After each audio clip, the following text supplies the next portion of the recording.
If you're watching this right now, it's not random. You've reached that silent point where something inside you knows a cycle is ending. Not with drama, not with a breakdown, but with a quiet closing that's almost impossible to explain. That's the unsettling part. You can't point to proof. You can't convince anyone else, but you can feel it. The urgency that used to push you is fading. The thought that kept returning doesn't circle the same way anymore, and the silence feels heavier than noise ever did. January 13th isn't fate. It's not a prophecy. Nothing external is waiting to strike midnight. It's a symbol, an internal deadline your psyche sets when a configuration finishes assembling. When something inside you reaches completion and no longer needs repetition to be understood, a window closes not because you ran out of time, but because the soul refuses to repeat itself forever. And here's the part most people don't expect. If you miss what it was trying to teach you, it won't come back in the same voice. It won't chase you the same way. It won't insist, because some messages only arrive once, and when they leave quietly. Jung had a way of saying it that feels almost unfair in its clarity. Your psyche speaks, but it doesn't speak forever. It communicates in the language you can't fully control. Dreams that linger in your chest all day. A tension in your body that doesn't match your logical life. A memory that keeps resurfacing at the worst possible time. A fixation you judge yourself for. An emotional theme that returns like a chorus, no matter how many times you try to skip the track. To Jung, this wasn't randomness, it was intelligence. He said the unconscious compensates the conscious attitude, meaning, when your conscious mind leans too far in one direction, too controlled, too agreeable, too numb, too certain, the unconscious pushes back to restore balance. That pushback is the signal. And here's the part that changes everything. The psyche has a volume knob.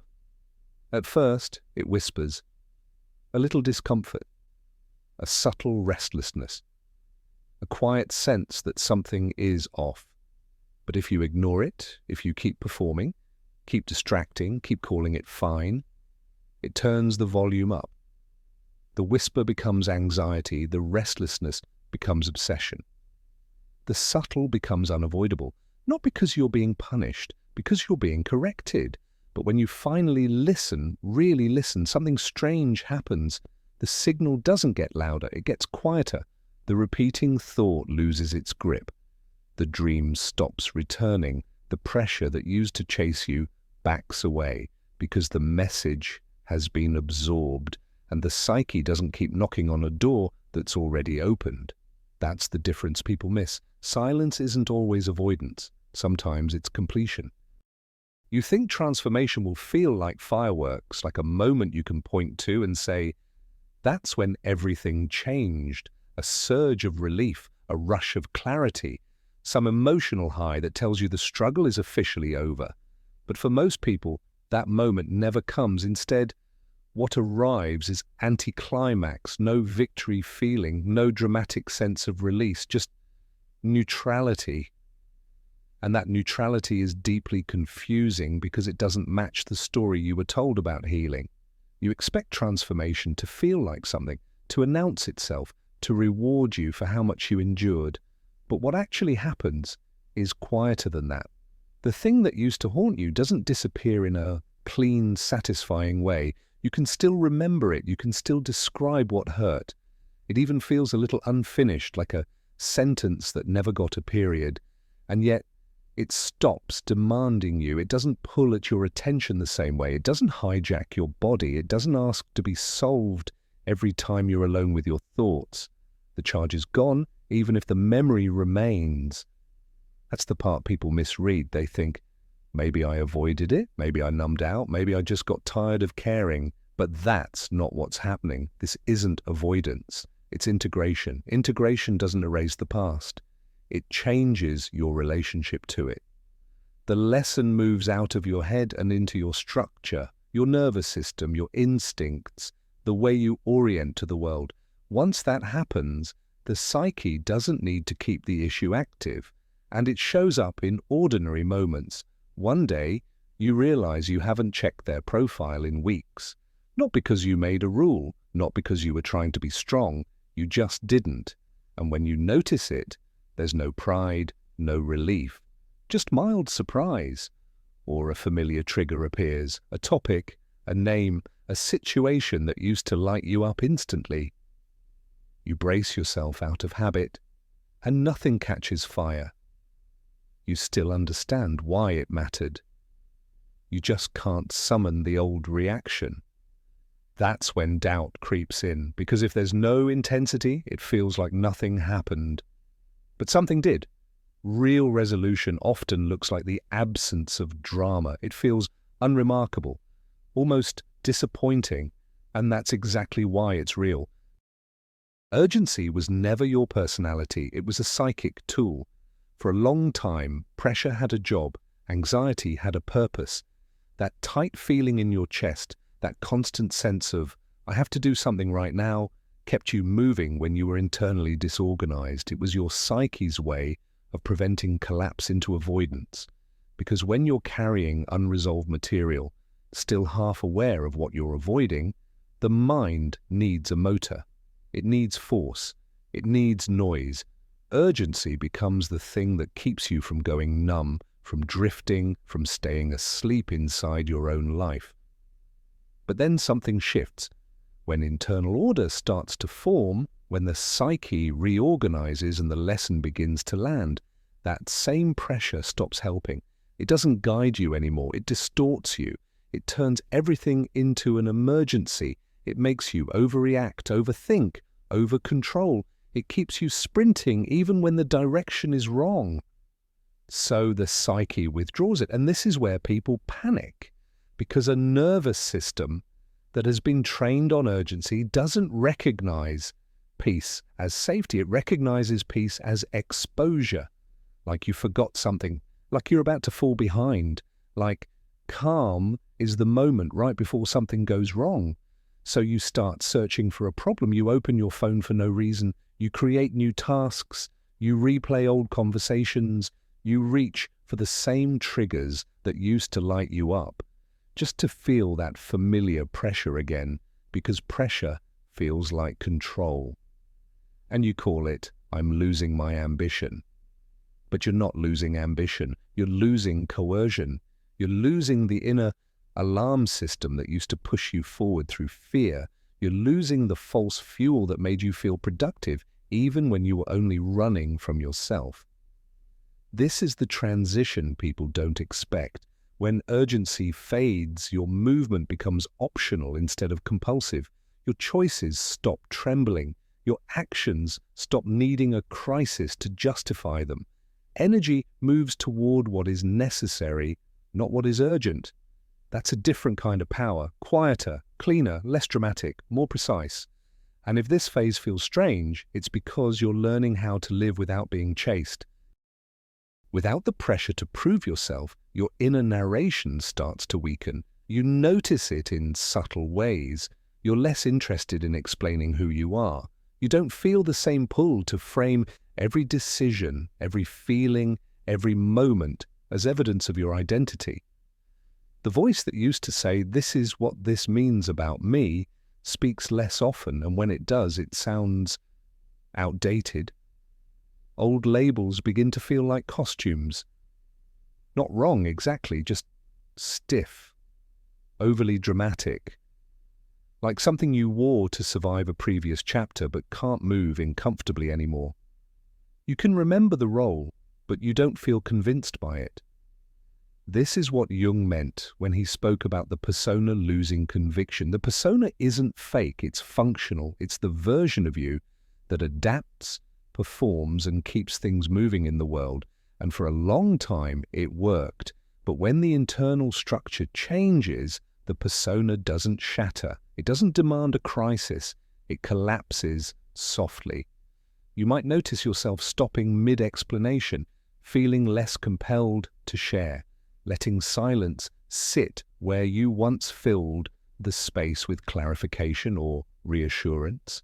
not because you're hiding, but because the need to be seen in a specific way has loosened.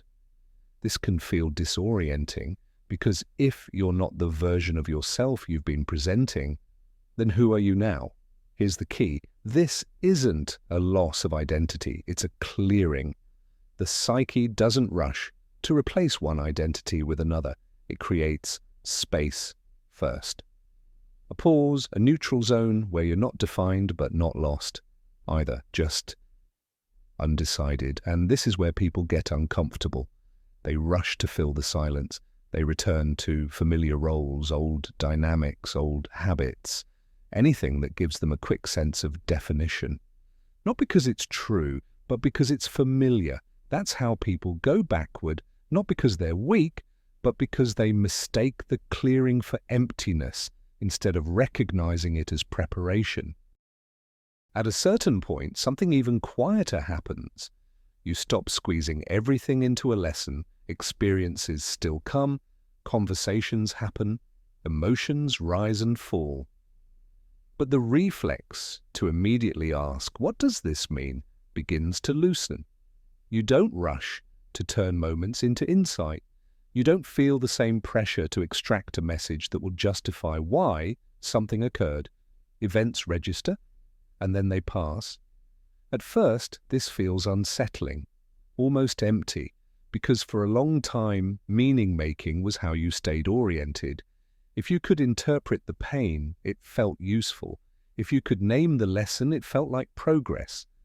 Understanding became a form of movement. Explanation became a way to stay in control. So when that impulse fades, the mind gets suspicious. It wonders if you're disengaging, if you're numbing out, if you're losing depth. But this isn't numbness, it's maturity. Jung understood interpretation as a transitional function, not a permanent state. Symbols, insights, narratives, they exist to carry unconscious material into awareness. They are bridges, and bridges are not meant to be lived on. Once you cross them, standing there analyzing the structure doesn't take you anywhere new. So when consciousness reorganizes, the hunger for explanation dissolves. You might notice it in small, ordinary ways. Something emotional happens, and instead of immediately dissecting it, you feel it and it settles. A memory surfaces, but you don't chase it for hidden meaning. A quiet moment passes without being framed as significant or insignificant. It just exists, without commentary. This can feel disorienting at first because the familiar inner dialogue steps aside. The voice that used to narrate, analyze, and assign meaning goes quiet. And without that voice, awareness feels wider, less directed, a little unfamiliar. But here's the shift. Experience no longer needs to be explained in order to be tolerated. You don't need a story to stay present. You don't need insight to feel grounded. You don't need to turn life into a metaphor to understand your place in it. Presence becomes sufficient. That's the real change. Not that nothing matters, but that meaning no longer has to be extracted for life to feel complete. Awareness can rest directly in sensation, perception, and contact without buffering everything through interpretation. This isn't shallow living, it's direct living. And if you're here now, able to let moments be what they are, without forcing them to teach you something, that's not a loss of depth. It's a sign that the lesson has already landed. Here's how you know it's real. Your body settles before your mind can make a speech about it. Breathing gets simple.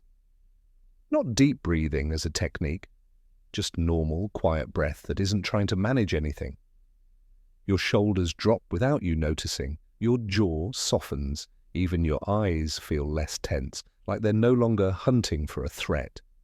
Posture holds itself. You're not constantly adjusting, correcting, bracing.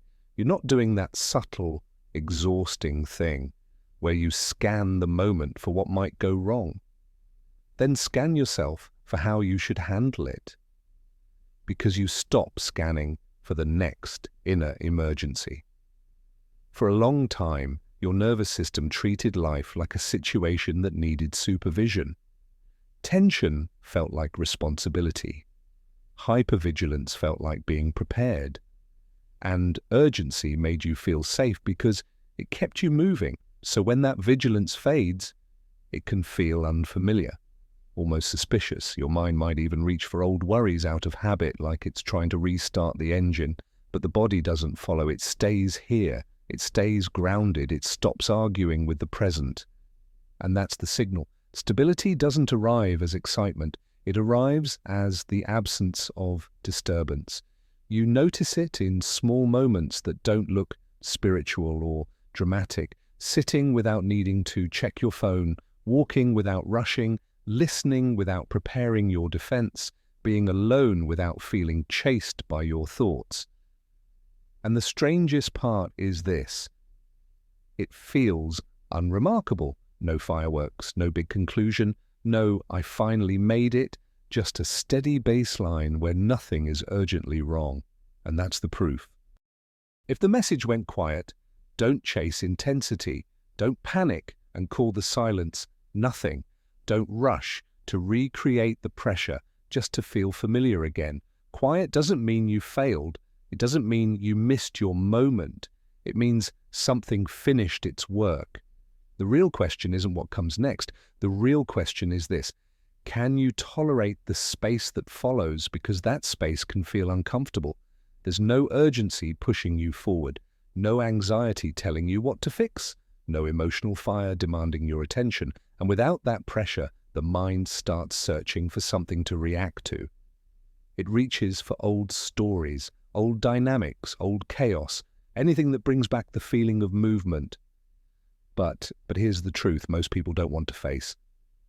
Some people don't miss the person, they miss the urgency. They miss being pulled, activated, needed. They miss the intensity that made everything feel important. But intensity is not direction.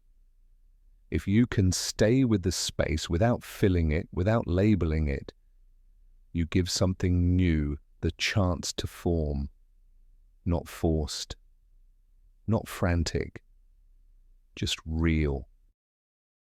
If this found you at the right time, leave a mark. Not for the algorithm, not for me, for yourself. Write, "I choose to stay with the quiet." Or if that feels like too much, just write one word: quiet.